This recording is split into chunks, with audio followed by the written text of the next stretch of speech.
తెలుగును ప్రేక్షకులకు నమస్తే. తెలుగు పదం తెలిసిన ప్రతి ఒక్కరికి పరిచయం లేని వ్యక్తి సుద్దాల అశోక్ తేజ గారు. సాహితీ శిఖరం అని చెప్పొచ్చు మనం.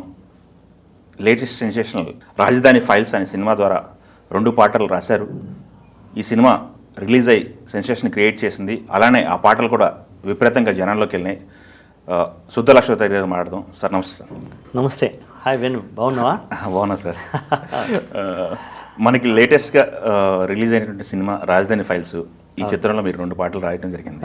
అవి కూడా బయటకు వచ్చినటువంటి సాంగ్ కూడా ప్రజాదరణ పొందింది. చిత్రం రిలీజ్ తర్వాత లోపల ఉన్నటువంటి ఇంకొక సాంగ్ కూడా జనాల్లోకి వెళ్ళింది.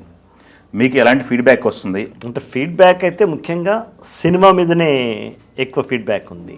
ఓకే, మొత్తం నాకు తెలిసి అంటే మా ఫ్రెండ్స్ కానీ మిగతా నా సాహిత్యం అంటే ఇష్టపడే వాళ్ళు కానీ లేదా మా ఇతర బాల్యమిత్రులు పెద్దవాళ్ళు అందరూ కూడా ఫస్ట్ సినిమా మీద గురించి బాగా మాట్లాడుతున్నారు, సంచలనాత్మకంగా మాట్లాడుతున్నారు.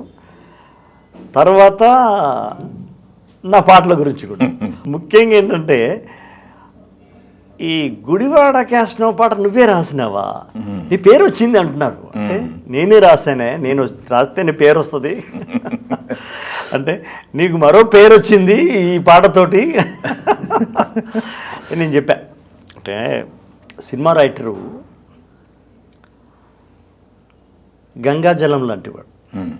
కలశంలో పోసినప్పుడు కలశం ఆకారానికి వస్తాడు. మామూలు కూజాలో పోసినప్పుడు కూజా ఆకారంలోకి వస్తాడు. ఒక తమాషైన పెగ్స్ ఉంటాయి, పెగ్ గాజు పాత్రలు, అందులో పోసినప్పుడు ఆ ఆకారంలోకి వస్తుంది జలం, వాటర్. సినిమా రైటర్ కూడా అంతే. ఏ జానర్లోకి వెళ్ళి మనం రాస్తున్నామన్నదే ముఖ్యం.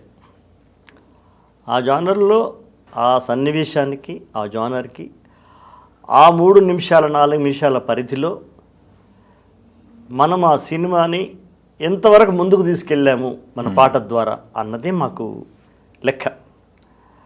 అది మేము మా యొక్క ధర్మం అనుకోండి, మా డ్యూటీ అది. అది నేను అంటే నాకు కొంచెం ఈ క్లబ్లో పాటలమే కొత్త, అది మీకు కూడా తెలుసు కదా వేణు. చాలా తక్కువ రాశాను, బట్ తక్కువ.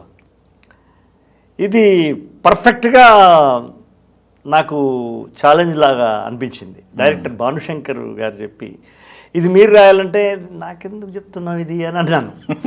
లేదు ఇది మీరే రాయాలి, మీతో రాయిద్దాం అనుకున్నాము ప్రొడ్యూసర్ గారు నేను, మీరు ఇందులో రెండు విభిన్నమైన పాటలు మీకు ఇద్దాం అనుకున్నాము అని అన్నారు. ఏదైనా మనకు ఛాలెంజే కదా. అంతేగా. ఇక్కడ వచ్చిన తర్వాత దేనితోనైనా యుద్ధం చేయాల్సిందే. నేను right, I will try my level best అబ్బా అని చెప్పాను జరిగింది.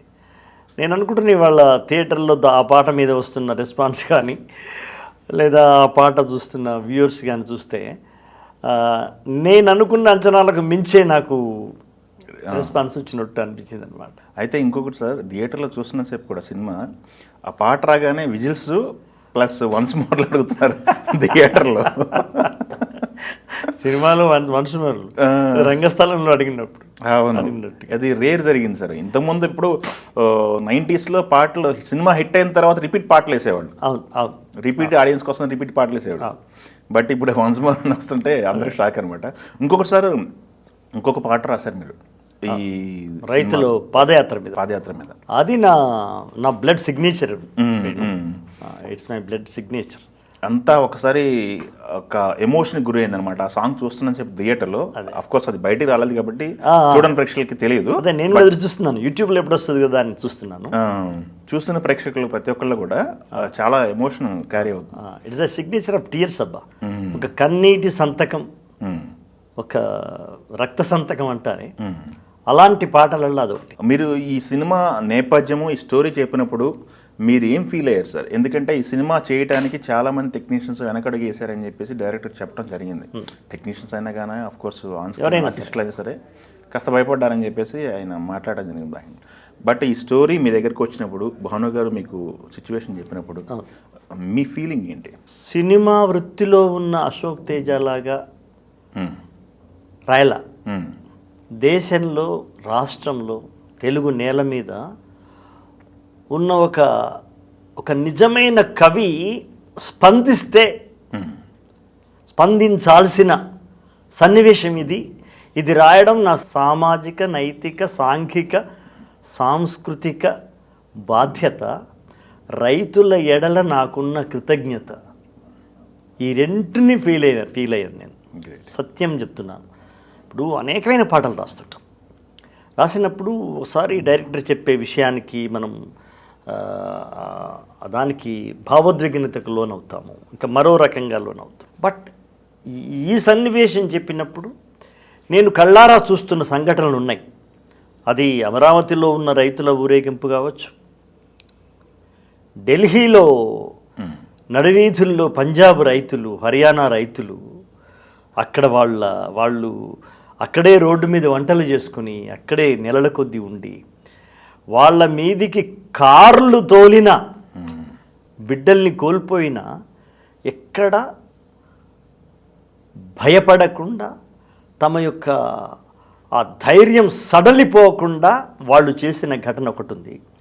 అప్పుడు నేను ఒక పోయం కూడా రాశాను, నేను అది ఆంధ్రజ్యోతిలో వచ్చింది. అది అట్లాగే ఇదైతే నేను అనేకసార్లు చూశాను. నేను ఇది అమరావతి దాంట్లో ఇవి చూసి నిజంగా అనుభూతించి దానికి అశ్రువులు అద్దితే ఒక్కొక్క అక్షరం వచ్చింది. ఈ పాట మొదలు పెట్టాలన్నప్పుడు జనరల్గా మేము ఒక ప్రజా గీతాల రచయితగా 40 ఏళ్ల ప్రయాణం నాది. సినిమా గీతాలకు 30 ఏళ్ల ప్రయాణం, 94 to 24. అంతకన్నా ఇంకొక 10 ఏళ్ల ముందే నా పాటల ప్రయాణం మొదలైంది. దీన్ని రొటీన్గా రాస్తుంటాం కదా, ఏదైనా సమాజం కోసం రాసేది. కానీ ఇది సినిమా, అలాగనే సినిమా పాట కాదు, అది వాస్తవం ఉంది, సినిమా కూడా ఉంది. ఇది రాసినప్పుడు పల్లవి అనేది నా దృష్టిలో వేణం. అది మొదలు ఒక బాంబుల పేలాలి. ఫస్ట్ లైన్, రెండవ లైన్, ఆ శబ్దం ఒక్కసారి శ్రోతలకు, ప్రేక్షకుల గుండెల్లో ఆ శబ్దం, పల్లవి వాక్యాల శబ్దం వస్తే వాళ్ళని ఆ పాట మొత్తంలోకి, ఆ పాట సన్నివేశంలోకి అలా హృదయాన్ని పట్టి లాక్కెళ్ళాలి. అది లేకుంటే ఆ పాట నా బ్రెయిన్లోనే ఫెయిల్ అవుతుంది. ముందు బ్రెయిన్లోనే చించేస్తాను దాన్ని. అది రావాలి, ఫస్ట్ లైన్ అది రావాలి. ఇలా అనేకమైన లైన్లు నేను నా మైండ్లోనే చింపేసుకున్నాను. కాగితం మీద పెట్టల. అప్పుడు కొత్తగా ఏం చెప్తాం రైతుల గురించి, కొత్తగా ఎలా మొదలెడదాం అన్నదానికి ఓపెనింగ్ బళ్ళు అంటారు కదా. పగిలిన భూమి నెత్తురులం, రగిలిన నాగలి గొంతుకలం. ఆడవాళ్ళు వచ్చారు ఎండల్లోకి. నీడను వీడని మల్లికలం, నిప్పులు చెరిగే కాళికలం అనే మాట వచ్చిన తర్వాత అప్పుడు అనిపించింది నాకు, ఎస్, ఈ పాటను నేను పూర్తి చేస్తున్నాను, yes, I can complete it అని. మొదలొచ్చిన వాక్యం లోపల ఆ పదును, కన్నీటి పదను లేకుంటే, పదును అంటే వాడి, పదను అంటే తడి వాడి కలిస్తేనే ఈ పాట నిలబడుతుంది.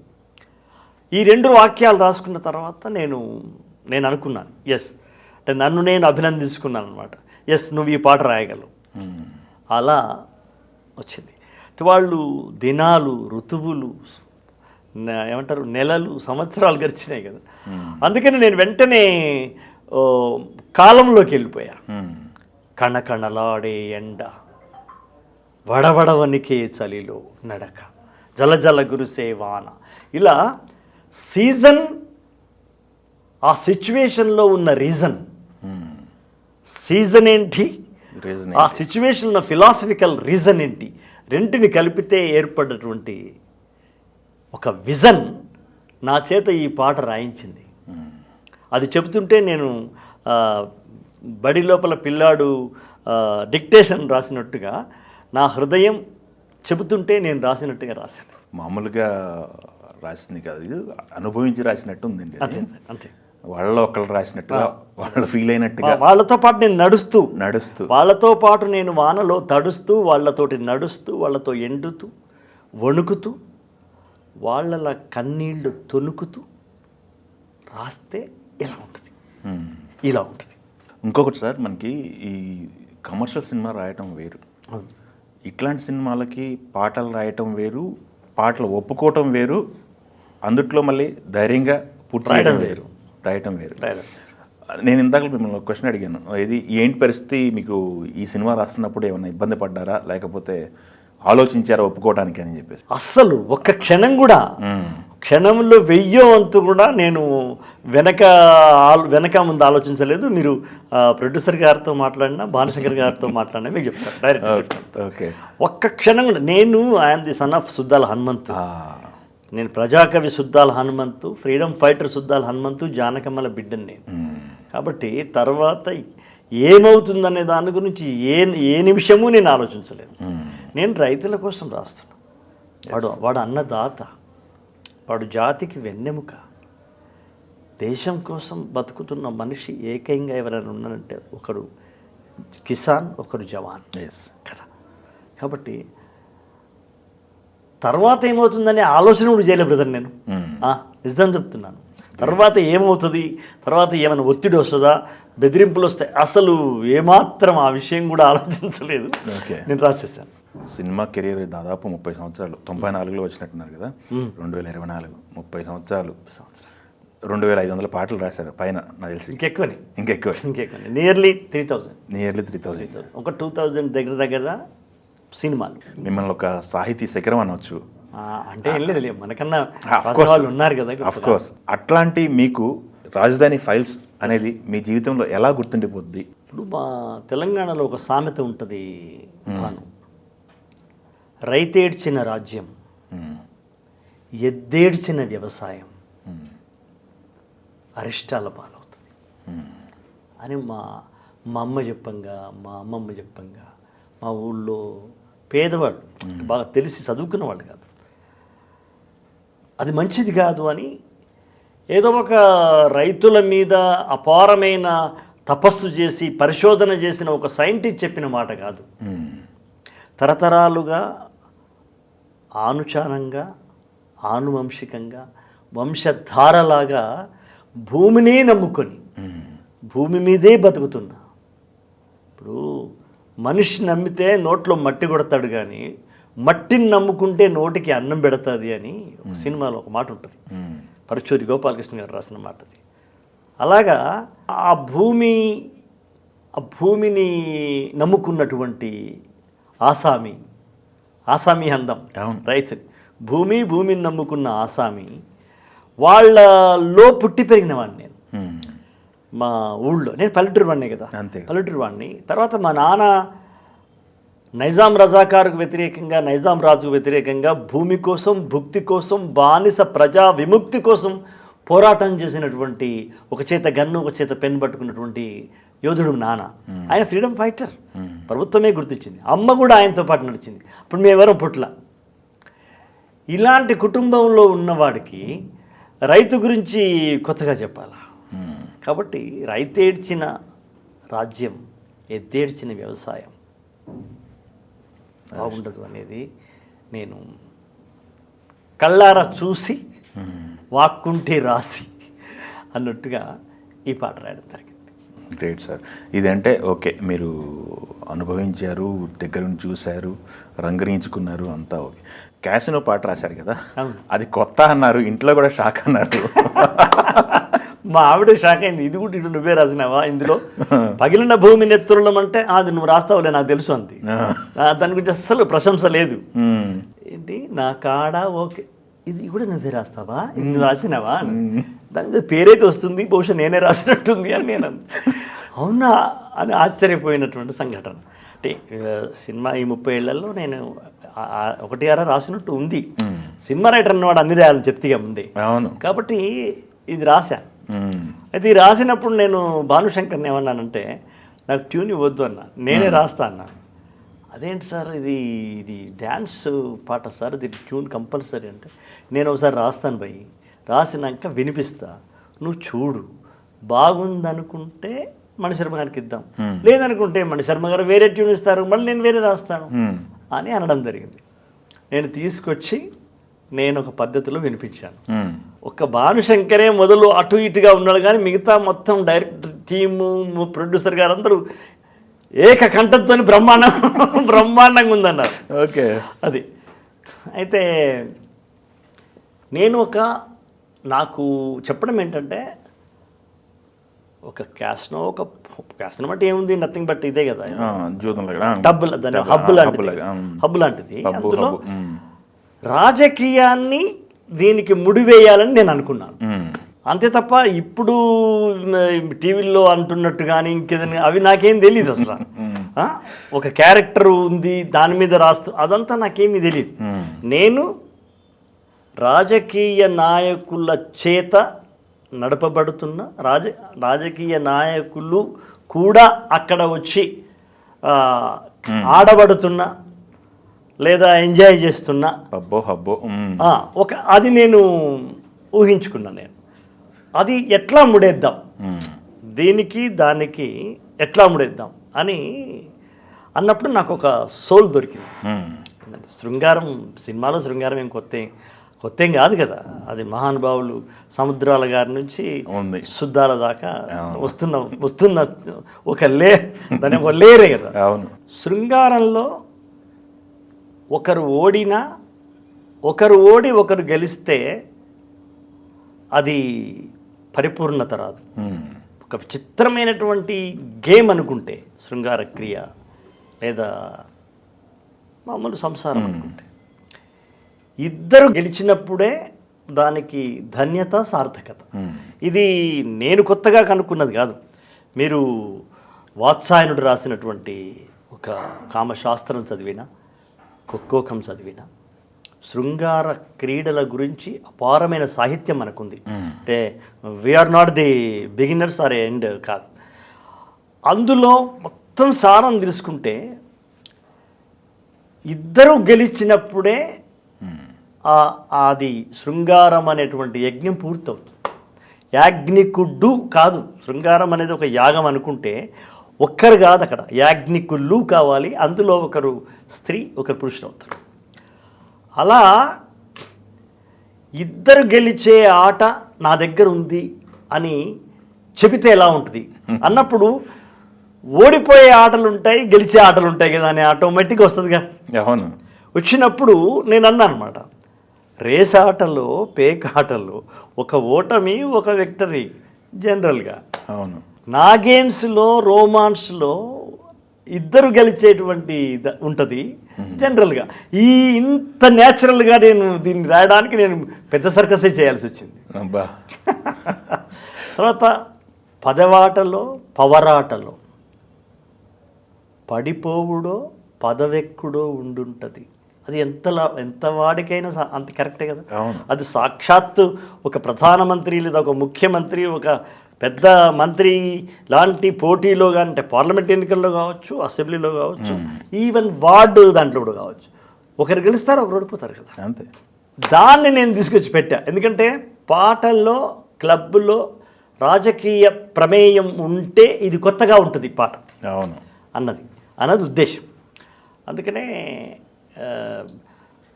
అంటే యూత్ని పట్టుకునే శృంగార ప్రేరేపణలు కలిగించే వాక్యాలు ఉంటున్నా, ఆహంహు మాని ఏహే ఓహో కానీ అని అంటున్నా, ఒక చిన్న పొలిటికల్ కూడా నేను పెట్టా. పదవాటలో, పవరాటలో పడిపోవుడో పదవెక్కుడో ఉంటుంటుంది, కానీ ఈ యొక్క శృంగారం అనేటువంటి ఆట లోపల అట్లా ఉండదు అన్నట్టుగా నాకు ఒక అద్భుతమైనటువంటి దొరికింది అనమాట. ఒక దారి దొరికింది. ఆ దారి నేను సక్సెస్ అయ్యానని చెప్పి ఇప్పుడు నాకు సినిమాలో చూస్తుంటే నాకు అది అనిపిస్తుంది అనమాట. అంటే మిమ్మల్ని ఎక్కడ మీకు అసభ్యత ఉండదు. మీరు చూడండి, అవును, వాక్యాల్లో అంటే శరీరాన్ని పలానా పలానా అని ఒక ఐటమ్స్ని టచ్ నా పెన్ను నిబ్బు చేయదు ఎక్కడ.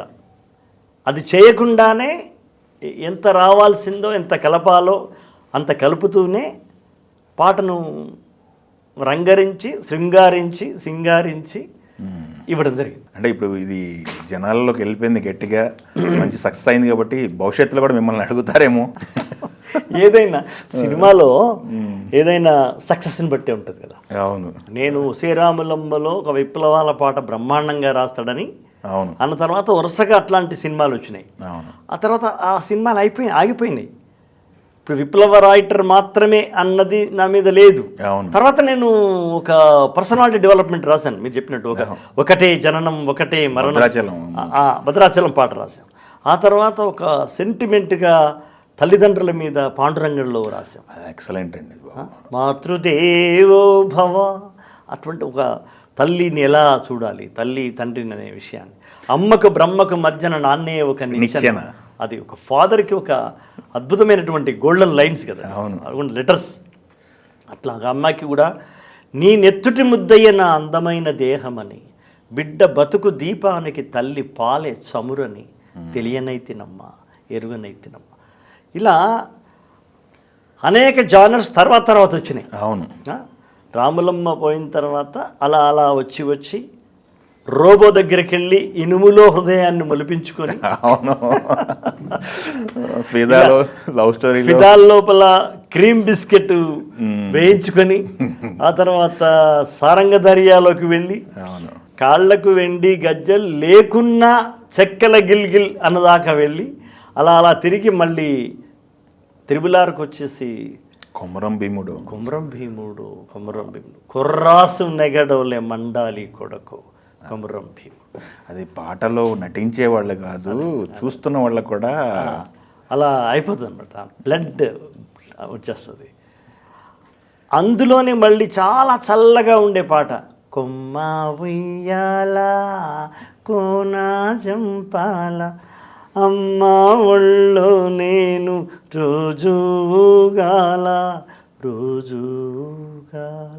ఇదెంత చల్లగా ఉంటుందో. కొమురం భీముడో కొర్రాసు నెగడోలే మండాలి కొడుకో అలా ఒకే చిత్రంలో రెండు విభిన్నమైనవి. ఠాగూర్ సినిమాలో కూడా అది ఇంకో సాహసం, అదే గప్పు చెప్పు గంతులు ఇప్పుడు నీ కప్పులోన పువ్వులెట్టే రోజులు ఇప్పుడు అని రాసి, నేను సైతం అనే పాటల్లో దాన్ని నాకు జాతీయ అవార్డే వచ్చింది, చిరంజీవి గారు. అగ్నినేత్ర మహోగ్ర జ్వాల దాచినావు రుద్రుడ అన్నప్పుడు అదొక వెరైటీ.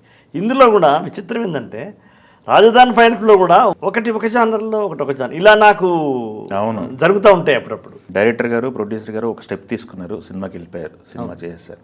సినిమా జరుగుతున్నప్పుడు కానీ ఒకవేళ మీ దగ్గర నుంచి పాటలు అడిగినప్పుడు కానీ మీతో ఇంటరాక్షన్ అవ్వడం జరిగిందా, వాళ్ళ భావాలు మీకు చెప్పడం జరిగిందా? ఈ డైరెక్టర్ అయితే మీకు చెప్పారు, ప్రొడ్యూసర్ ఏమైనా ఇన్వాల్వ్? ప్రొడ్యూసర్ గారితో కూడా కూర్చున్నాను. ప్రొడ్యూసర్ గారు మన భానుశంకర్, డైరెక్టర్ భానుశంకర్తోని, ప్రొడ్యూసర్ ప్రొడ్యూసర్ గారి ఛాంబర్లోనే ఓకే నేను కూర్చొని ఈ కథను విని, ఈ సన్నివేశం అది మధ్యన ఏమైందంటే పూర్తి కథ చెప్పట్లేదు ఎవరు మా రైటర్లకి.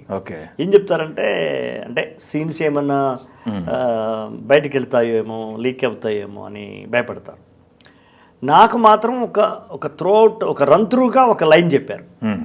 కేవలం ఇప్పుడు భానుశంకర్ ఏది చెప్తున్నాడో, ఒక రైతుల కన్నీటి యాత్రని మేము సినిమా తీస్తున్నాం అనగానే నేను దీని వెనకాల రాజకీయము లేదా ముందు రాజకీయము, ఎదురొచ్చే రాజకీయము, వ్యతిరేకించే రాజకీయం గురించి నేను పట్టించుకోవాలి. నేను రైతుల్ని పట్టించుకున్నాను. అదే విషయం నాకు ప్రొడ్యూసర్ గారు చెప్పడం, వాళ్ళతో నేను డిస్కషన్ చేయడం జరిగింది. సార్ నాకు టైం ఇవ్వండి, నేను కొత్తగా ఏమైనా రాస్తాను అని. మణిశర్మ గారు అద్భుతమైన ట్యూన్ ఇచ్చారు. ఇది ట్యూన్కి రాశాను నేను. ఓకే, జనరల్గా నేను నా కెరియర్లో ట్యూన్కు రాయడం తక్కువ. ఓకే, నేను మొదలు రాస్తాను, తర్వాత డైరెక్టర్ గారు వాళ్ళు మేము కూర్చొని ఏదో చేస్తుంటాం. బట్ ఈ పాట మాత్రం మణిశర్మ గారు అద్భుతమైన ట్యూన్ ఇచ్చారు. అదే క్లబ్ పాట ఉంది కదా, దానికి ట్యూన్ లేదు. నా ఇష్టం వచ్చిన నేను రాశాను, దాన్ని అద్భుతంగా దాన్ని ఆయన ట్యూన్ చేశారు. బట్ ఈ పాట మాత్రం ట్యూన్కే రాశారు. కరగకపోతే శిలవై, కదలకపోతే శవమై, నేల తల్లికి ద్రోహివి కాకు మరి అని నేనే రాసి, నేనే కదలకపోతే ఎట్లా? కరిగితేనే కదా కదిలేది కవిత అయినా. కాబట్టి ఆ మొదలుడు కరగడం నేను ఎలా ఫీల్ అయ్యాను అన్నదాన్నే సమాజాన్ని నేను ఎక్కుపెట్టిన సంధించిన ప్రశ్న అనమాట. కరగకపోతే శిలవై, కదలకపోతే శవమై, నేల తల్లికి ద్రోహివి కాకుమరి, బతుకులపైన లూటి పాలక రౌడీ లాటి, కాలదన్నుతూ ముందుకు దూకవదేం అన్నప్పుడు ఎక్కడైనా తర్వాత ఏమవుతుందనే శశభిష ఉందా నాకు?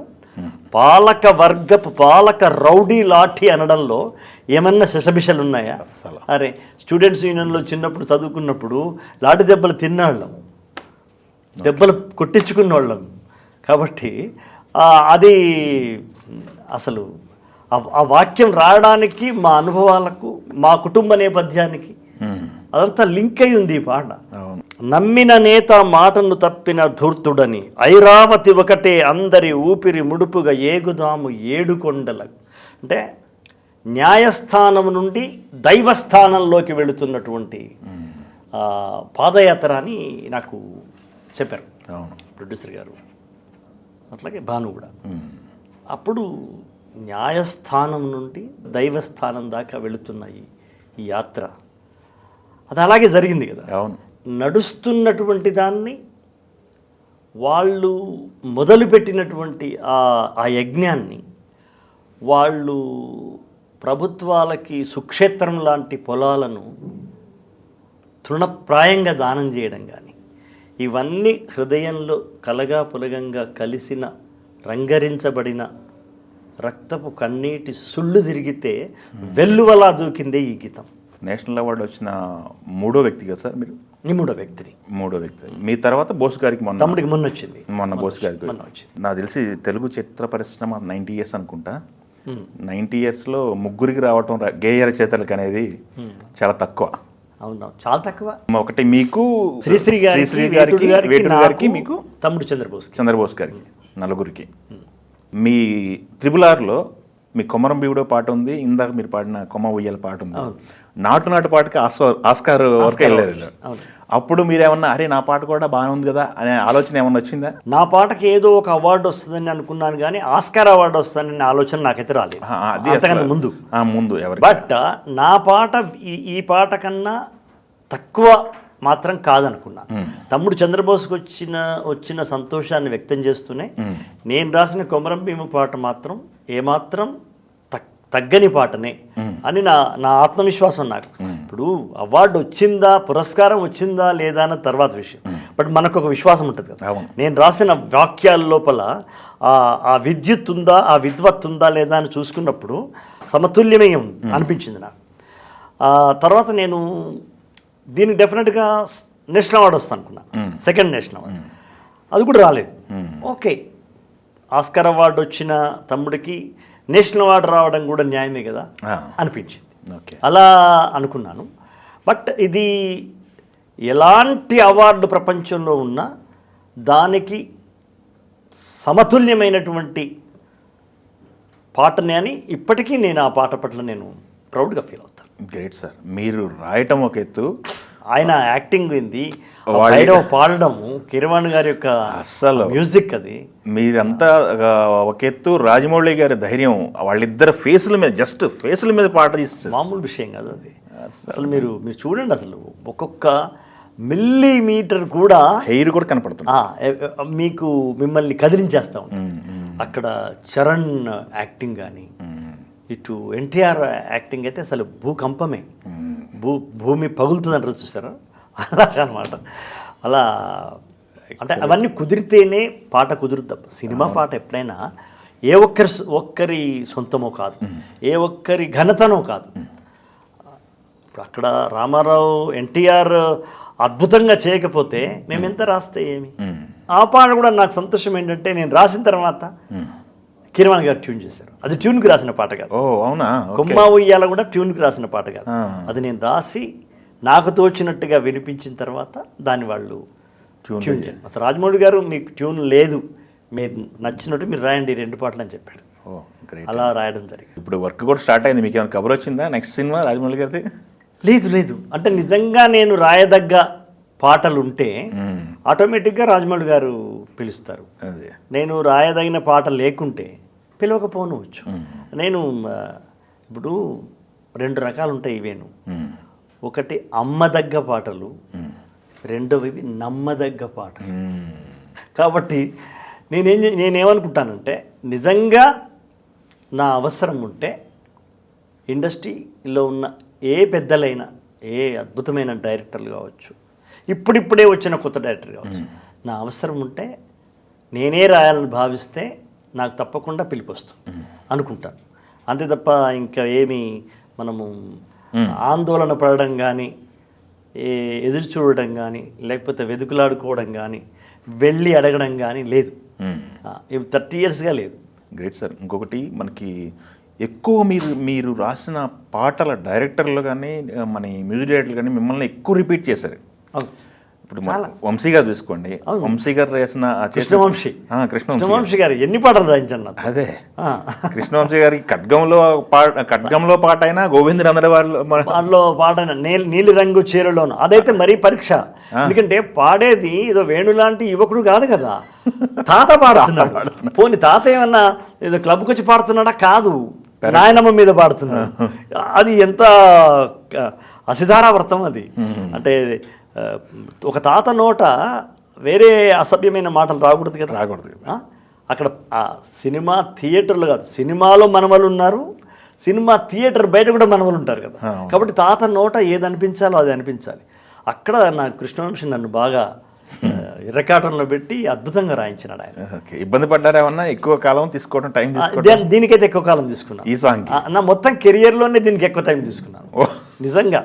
మొత్తం ఈ 30 ఏళ్ళ ప్రయాణంలో నేను ఒక 28 వెర్షన్స్ రాసింది ఈ ఒక్క పాటని.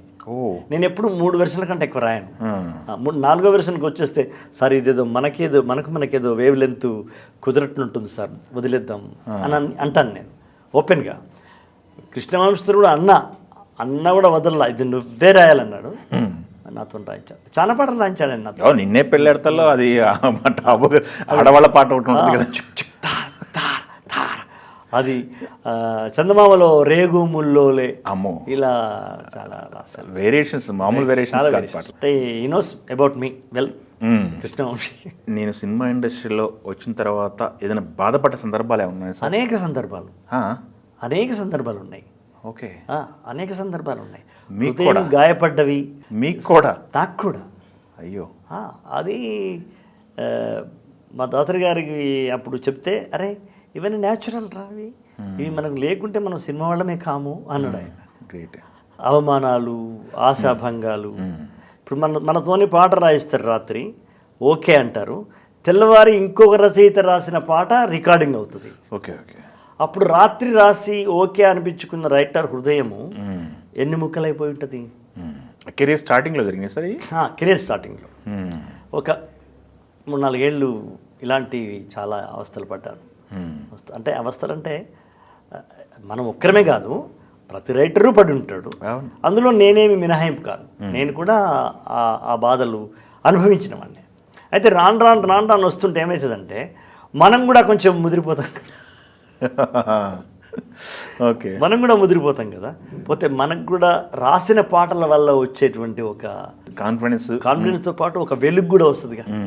ఇతను ఇలా కాదు, అవును, వస్తుంది కదా.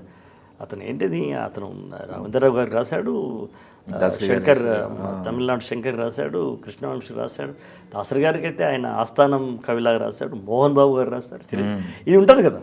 ఇది రాను మన మీద ఒక మంచి గౌరవభావం పెరుగుతుంది కదా. అది నిర్మాతలకు కావచ్చు, దర్శకులకు కావచ్చు, మ్యూజిక్ డైరెక్టర్. కొంతమంది మ్యూజిక్ డైరెక్టర్ అయితే అసలు కేర్ చేయకుండా అసలు మనల్ని గడ్డిపోసల్లా చూసిన వాళ్ళు కూడా ఉన్నారు. ఓకే, ఏంటిది, ఏం పాట ఇది, అసలు ఇది పాటే వస్తుంది, ఇది పాట అవుతుందా ఇది అన్నవాళ్ళు ఉన్నారు. మొహం పెట్టుకుని పాట అవునో కాదో రైటర్గా నాకు తెలుసు, మ్యూజిక్ డైరెక్టర్గా నీకేం తెలుసు అనుకునేవాడిని. కానీ మనం అనలేం కదా, పైకి అనలేం కదా. అలా నేను కొన్ని అంటే నరకయాతన అని అనడంలో ఏం తప్పేం లేదు. అలా కొన్ని నరకయాతనలు పడ్డాను నేను. అంతెందుకు, ఇంటికెళ్ళి మా మిస్సెస్తో, నేను ఇంకా సినిమాలోకి వెళ్ళను, నేను ఈ గవర్నమెంట్ టీచర్లోనే ఉండిపోతాను, అనవసరంగా ఎందుకు పోవడం, నాకు చాలా కష్టమవుతుందని కన్నీళ్ళు పెట్టుకున్న సందర్భాలు కూడా ఉన్నాయి. కానీ మళ్ళీ తిరిగి పిలిపించుకుంది కళామ తల్లి. మళ్ళీ పిలిపించుకుంది. మళ్ళీ నేను అనుకున్నాను. ఇవన్నీ మా మిస్సెస్ కూడా వాళ్ళు ఎవరు అంటే ఏంటి సపరేట్గా నువ్వు అద్భుతమైన పాటలు రాస్తావు కావచ్చు, ఎందుకు మిస్ చేసుకుంటావు, ఇలా ఒక అద్భుతమైన సపోర్ట్ ఉంది ఇంట్లో. అమ్మ నాన్న చనిపోయాడు, ఆయన ఎప్పుడో చనిపోయాడు. అమ్మ సపోర్ట్ కానీ మా శ్రీమతి మా పిల్లల సపోర్ట్ అని నాకు కలిసి వచ్చినాయి. అందరికీ ఒక్కొక్కళ్ళకి ఒక్కొక్క క్రియేటివ్ స్పాట్ ఉంటుంది సార్. మీకేమైనా ఉందా క్రియేటివ్ స్పాట్ అని? ఈ ప్లేస్లో అయితే నేను ఎక్కువ నా కలం వెళ్ళిపోతుంటుంది. అంటే కొమరం భీముడు అనేది నా స్పాట్ వాస్తవంగా. ఓకే. కొమ్మ ఉయ్యాల కూడా నా స్పాటే. నిజంగా చెప్పాలంటే గుడివాడ క్యాస్ట్నం నా స్పాట్ కాదు, బట్ నేను దాన్ని ఆపాదించుకుంటాను. సినిమాలో వేరియేషన్స్ స్పేస్ అని కాదు నేను అడుగుతుంది. కొంతమంది ఒక ఎక్కడికైనా వెళ్ళిపోయి ప్రశాంతంగా ఉన్న దగ్గర స్పాట్ లేదు వేణు, నేను బస్ స్టాండ్ కూడా రాస్తాను. అస్సలు నాకు ఏకాంతం కానీ ఏకాంతము కానీ ఏ సహకారము లేకుండానే నేను రాస్తాను. నేను తిరుపతి వెళ్ళే ధర్మ లైన్ ఉంటుంది కదా ఒకటి, అందరు వెళ్ళే లైన్ ఉంటుంది, ఆ లైన్లో ఉండి కూడా నేను పాట పల్లవులు పూర్తి చేసుకున్న రోజులు ఉన్నాయి. నాకు అది ఏమి పెద్దగా ఇబ్బంది పెట్టదు. అంటే సౌండ్ లెస్ చేసుకుంటాను నేను. యోగంలో ఒకటి ఉందన్నమాట, అవుట్ ఫోకస్ చేసుకోవడం అంటారు దాన్ని. అంటే ముందు లక్షల మంది ఉన్నా కూడా అసలు ఎవ్వరు లేరు, నేను ఒక్కడనే ఉన్నాను మాట్లాడుతున్నానని మాట్లాడడం అనమాట. అది లక్షల మంది ఎదురుగా ప్రేక్షకులు ఉన్నా కూడా టోటల్లీ డార్క్ అయిపోతుంది. ఓకే. దాన్ని అవుట్ ఫోకస్ చేసుకోవడం. అట్లాగే అవుట్ సౌండ్ కూడా చేసుకోవచ్చు. ఎంత సౌండ్ ఉన్నా సరే నాకేం వినబడట్లేదు అనుకుంటే మన మాటలు మనకే వినబడతాయి, ఇంకెవరి వినబడం. ఓకే. అరుస్తున్నా సరే అది నాకు లక్కీగా బాగా అలవాటైంది. టీచర్గా పనిచేశాను కదా, కాబట్టి పిల్లలందరూ గొడవ చేస్తుంటారు, బట్ నేనేదో ఒక ఆలోచన చేస్తుంటా, నాకు ఎప్పుడు డిస్టర్బ్ అవ్వాలి. ఓకే. అట్లా నేను ప్రాక్టీస్ చేసుకున్నాను. కాబట్టి మీరు నన్ను తీసుకుపోయి బ్యాంకాక్లో ఉంచి రాస్తాను, లేదు బ్యాంక్ స్ట్రీట్లో రాయమన్నా రాస్తాను. Great sir. అయితే మీరు ఈ వృత్తిలో బిజీ అయిపోయిన తర్వాత మీ ప్రొఫెషనల్ టీచర్ వృత్తిని మిస్ అయ్యానని చెప్పేసి ఏమైనా ఫీల్ అయ్యారా? అప్పుడప్పుడు ఫీల్ అవుతాను. ఎప్పుడన్నా మళ్ళీ స్కూల్కి వెళ్ళినప్పుడు, ఫంక్షన్లకు వెళ్ళినప్పుడు, అయ్యో నాకు ఒక తరం నేను 10 ఏళ్ళు పనిచేశాను, ఒక 2 తరాలు పనిచేసినట్టు తర్వాత మిస్ అయ్యానని అనిపిస్తుంది. బట్ మళ్ళీ ఏమనుకుంటానంటే 60 మంది తరగతి గదిలో పాఠం చెప్పే కన్నా 6 కోట్ల మంది తెలుగు బిడ్డలకు పాట చెప్పాను కదా, ఇది కూడా ఒక పాఠం లాంటిదే కదా. నేను అనుకున్న పాటలే నేను ఎక్కువ రాశాను. నేను ఏవైతే చెప్పాలని ముందు బయలుదేరానో అవే నా కెరియర్లో ఎక్కువ రాశాను. అనేక మంది యువతులకు లేదా అమ్మలకు, నాన్నలకు, ఒక మానవ సంబంధాలకు, రాగబంధాలకు ఉపయోగపడే పాటలు ఎక్కువ రాద్దాం అనుకున్నాను. అవే రాశాను.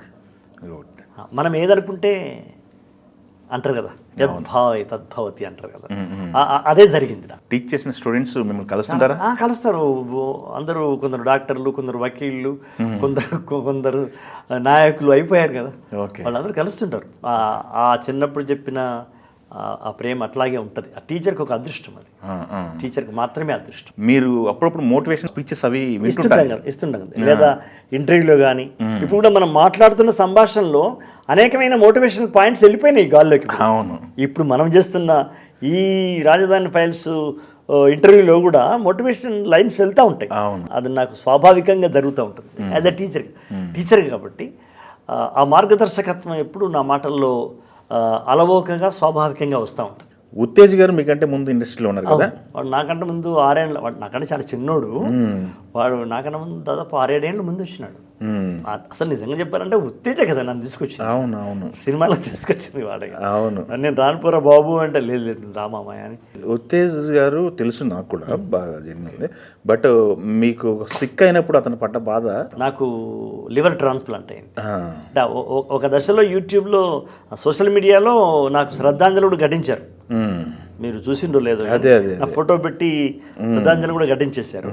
అప్పుడు మా ఉత్తేజు బాధపడి, లేదు మామయ్య ఉన్నాడు, నేను మాట్లాడొస్తున్నాను ఇప్పుడు, మీరు అట్లా పెట్టకండి అని ఇట్లా చాలా వాడు వేదన అనుభవించినాడు.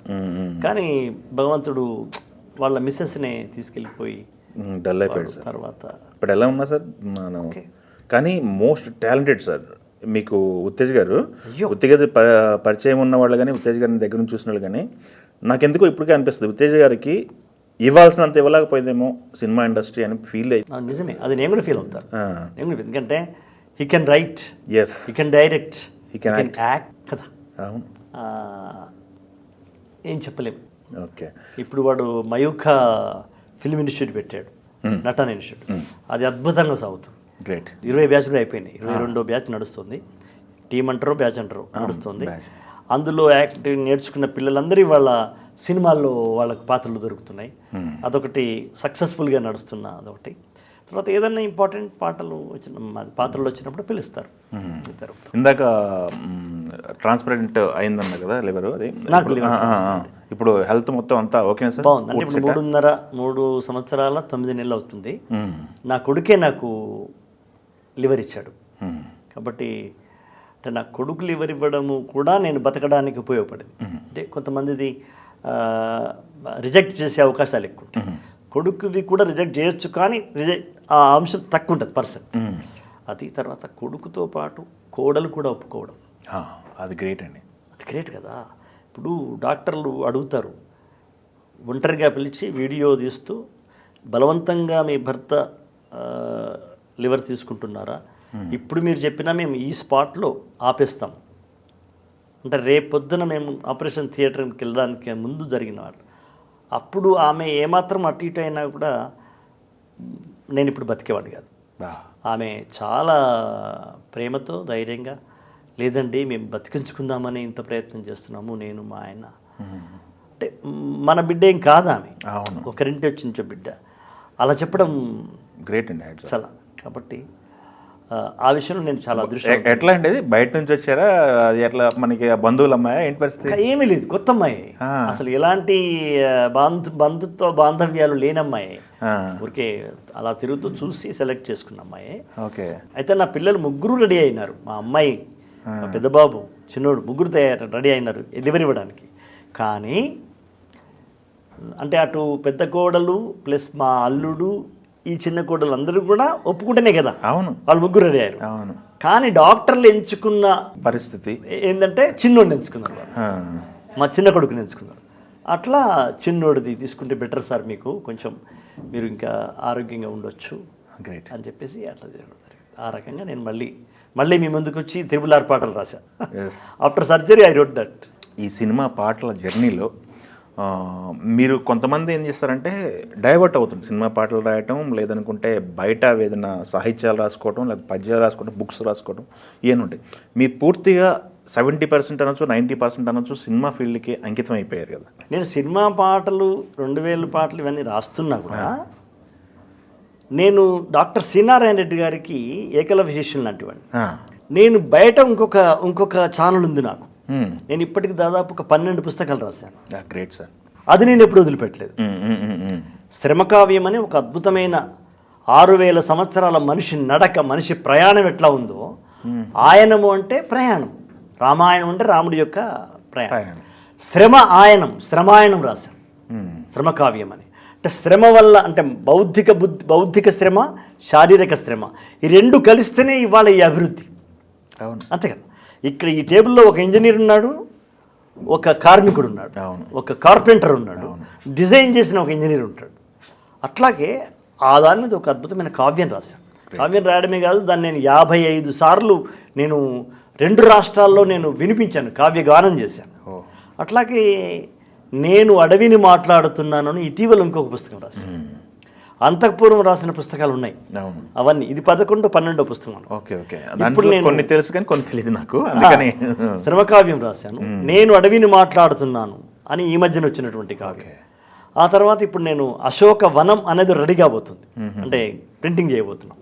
అట్లాగే శూద్ర గంగావతరణం అనేటువంటి ఒక కావ్యం కూడా రెడీ అయింది. ఇప్పుడు 2 పుస్తకాలు ప్రింటింగ్ రాబోతున్నాయి. అవి వస్తే దాదాపు 16-17 పుస్తకాలు నేను రాసినట్టు. అది నేను వదులుకోలేదు.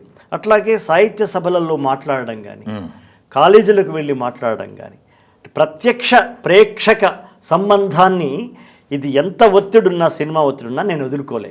లైక్ నారాయణ రెడ్డి గారు, ఆరుద్ర గారు, దేవులపల్లి కృష్ణశాస్త్రి గారు, శ్రీశ్రీ గారు, మనకు కొంతమంది ఉన్నారు.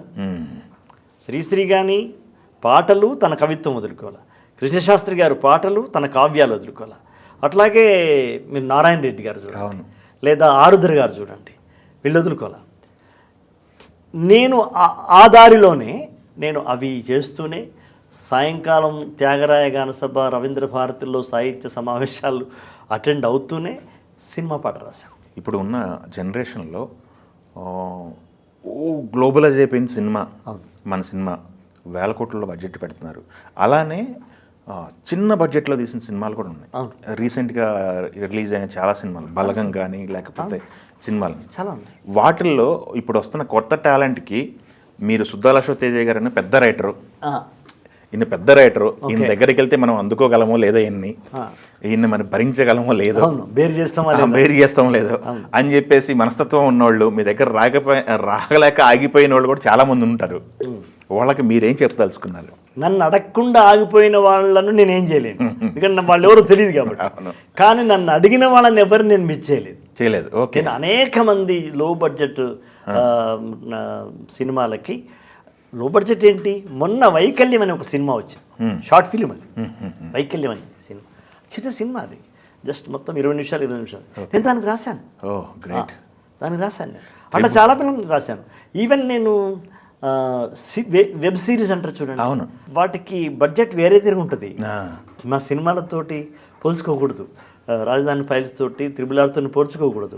కాబట్టి వాళ్ళు వచ్చి నన్ను అడిగితే, అన్న మాకు మీ పాట అవసరం ఉందన్న, మేము అంత చేయలేము అంటే, మీరు ఎంత చేయగలరో మరీ తక్కువ చేయకుండా మీరు చేయండి అని చెప్పి వాళ్ళు భరించగలిగేటువంటి వాళ్ళ ఫిగర్ చెప్తే నేను ఎప్పుడు కాదనలేదు, కాదనను కూడా, ముందు అనను. ఓకే, రాస్తాను. అఫ్ కోర్స్ మీతో కూర్చుంటే టైం తెలియదు, అలానే మిమ్మల్ని ఇంటర్వ్యూ చేయాలంటే గంటల వెళ్ళిపోతుంటుంది. ఫైనల్గా ఒక మాట చెప్పండి సార్, రాజధాని ఫైల్స్ గురించి చూసిన వాళ్ళకి, చూడని వాళ్ళకి, మీకు సినిమా కథ మొత్తం తెలుసు కాబట్టి, సినిమా జరిగిన బ్యాక్గ్రౌండ్ జరిగిన విషయాలన్నీ తెలుసు కాబట్టి, ఫైనల్గా మీరు ఒక మాటలో ఏం చెప్పగలుగుతారు సార్? రైతులు, అన్నదాతలు అన్నది మీరు నిజమని నమ్మితే, రైతులు తమ కన్నీళ్లతోటి, తమ నెత్తుటితోటి వ్యవసాయం చేస్తారు, ఫలితం ఆశించకుండానే వాళ్ళు పని చేస్తూనే ఉంటారు. అయ్యో ఈసారి తక్కువ వచ్చిందని మళ్ళీ ఈసారి వ్యవసాయం ఆప్ చేయడు రైతు. నష్టం వచ్చినా, కష్టం వచ్చినా, బాధ వచ్చినా, లేదా కాలరీత్యా తుఫానులు వచ్చినా, లేదా అధిక వర్షం వచ్చినా, అల్పవర్షం వచ్చినా, తాను నమ్ముకున్న భూతల్లిని పూజ చేస్తూనే ఉన్నాడు.